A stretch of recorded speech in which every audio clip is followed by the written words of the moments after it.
शासन, तुमचा विश्वास, आमची बातमी। नाशिक महानगरपालिकेच्या सर्वसाधारण महासभेत प्रभाग क्रमांक 27 मधील गावखेड्यांच्या विकासाचा मुद्दा जोरदारपणे मांडण्यात आलाय। नगरसेवक किरण राजवाडे यांनी अंबड आणि मोरवाडी या गावांचा शहराच्या विकासातील मोठा वाटा अधोरेखित करत त्यांच्या सर्वांगीण विकासासाठी महापालिकेने ठोस पावले उचलावीत अशी मागणी केली आहे। राजवाडे म्हणाले की अंबड गावाने MIDC साठी मोठ्या प्रमाणात जागा दिली असून शहराच्या औद्योगिक प्रगतीत महत्त्वाचं योगदान दिलंय। त्यामुळे या गावाच्या मूलभूत सुविधा, रस्ते, पाणी, गटार आदी विकास कामांसाठी नाशिक महानगरपालिकेने विशेष निधी उपलब्ध करून द्यावा। जर महापालिकेकडे पुरेसा निधी नसेल तर MIDC कडून मदत घेऊन गावखेड्यांचा विकास साधावा अशीही त्यांनी सूचना केली आहे।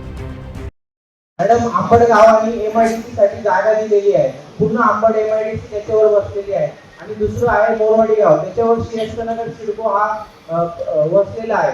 मला एवढं सांगायचंय मॅडम की MIDC वसली, आपल्याला जर महानगरपालिकेकडनं निधी उपलब्ध करून नसेल देत आहे तर आम्हाला MIDC कडनं निधी उपलब्ध करून द्या आणि सिडको कडनं निधी उपलब्ध करून द्या। पण आमच्या खेडेगावात आम्हाला निधी उपलब्ध करून द्या आणि निधी उपलब्ध करून असताना मॅडम त्या सर्वे करूनच त्यांनी निधी उपलब्ध करून द्यावा आणि एक सारखा निधी द्यावा अशी माझी विनंती। धन्यवाद।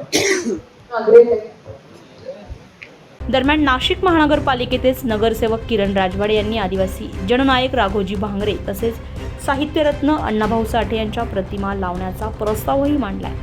त्यानुसार आयुक्त, महापौर आणि उपमहापौर यांना संबंधित प्रतिमा सुपूर्द करण्यात आल्या।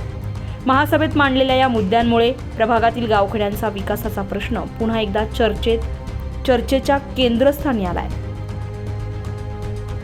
ब्युरो रिपोर्ट, आपलं शासन, नाशिक। आपलं शासन, तुमचा विश्वास, आमची बातमी।